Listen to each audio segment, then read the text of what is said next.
Mesdames et messieurs, bonsoir. Vendredi 22 mars 2024, il est 19h45 et c'est l'heure de l'édition du journal autour de l'actualité environnementale sur Planète Terre TV. Célébrer le 22 mars de chaque année, la journée mondiale de l'eau 2024 a pour thème « L'eau pour la paix ». Cette journée vise à sensibiliser sur l'importance de l'eau en tant que ressource essentielle et sur son rôle dans la prévention des conflits. L'eau est une ressource vitale pour la vie humaine, la santé, l'agriculture, l'industrie et l'environnement. En mettant l'accent sur l'eau pour la paix, cette journée souligne l'importance de la gestion durable de l'eau pour prévenir les conflits liés à son accès et à sa gestion.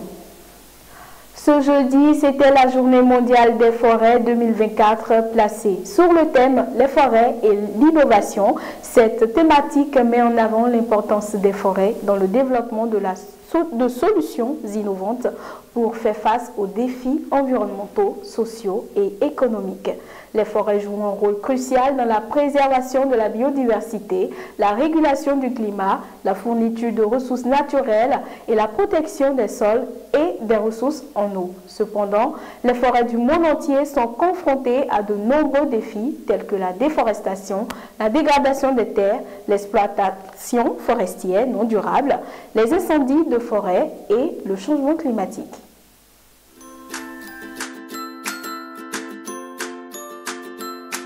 « 100% Terre » vous fait découvrir les merveilles de la nature pour le bien-être de la peau et des cheveux. 100% Terre, c'est des beurres végétaux, des huiles végétales, des graines et des poudres. Passez votre commande en un clic.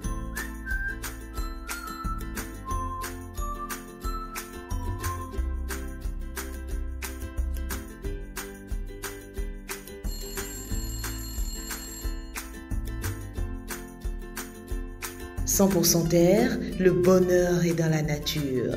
100% Terre, un produit de Terre à Terre Bénin. Parlons toujours forêt, Dame Bérénice Serrault nous explique l'importance de mesurer les arbres. C'était à l'occasion de la session Café Environnement sur le site de l'École nationale d'économie appliquée et de management ENEAM à Bégamé. Ce 14 mars, suivez ces propos au micro de Julien Tonjo. Aujourd'hui, nous allons parler de la collecte des données relatives aux arbres. Nous allons parler du 4e protocole de l'application Globe Observer. La NASA dispose de plusieurs satellites déjà qui prennent les données. Et là où c'est important que nous ayons des citoyens collecteurs de données aussi, c'est pour comparer. Tout ce qui est machine n'est pas fiable à 100%. Il faut toujours avoir quelque chose pour comparer.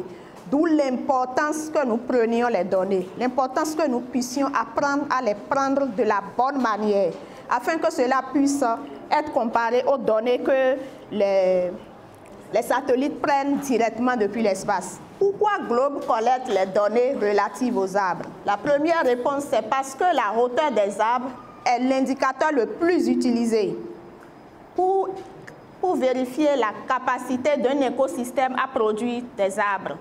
L'observation de la hauteur des arbres permet aux scientifiques de la NASA de comprendre le gain ou la perte de biomasse, ce qui permet de calculer la quantité de carbone que les arbres et les forêts absorbent ou rejettent. Depuis 2018, la NASA a lancé le satellite Ice Cloud and Land Elevation Satellite, en abrégé ICESat-2, pour collecter ces données. Mais depuis 2022, l'outil TRIS a été intégré à l'application Globe Observer et vous permet désormais de mesurer la hauteur des arbres autant de fois que vous le voulez. La communauté internationale célèbre chaque 18 mars la journée mondiale du recyclage. Cette journée est une occasion pour lutter contre le gaspillage sous toutes ses formes. Jeanne Amadi Wessinon est artiste plasticienne et son travail consiste à recycler les papiers pour réaliser des œuvres d'art et de décoration. À travers cet élément, elle nous explique aussi le bien fondé de son travail et son combat au quotidien. J'ai choisi de réaliser les œuvres d'art en papier recyclé parce que je veux en premier temps apporter ma pierre à l'édifice est dans le domaine environnemental. Le papier recyclé, c'est des papiers usagés qui sont issus des livres, des brochures qu'on n'utilise plus. Ces papiers, en quelque sorte, constituent des déchets.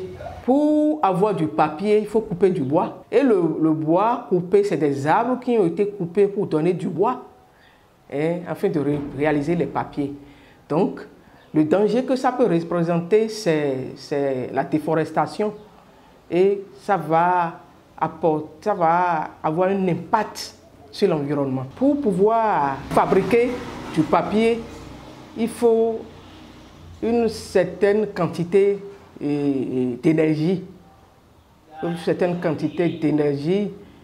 Et il faut aussi faire recours aux ressources naturelles qui sont les bois. Je sais que dans ce domaine, il y a beaucoup de structures, des ONG qui luttent pour la déforestation.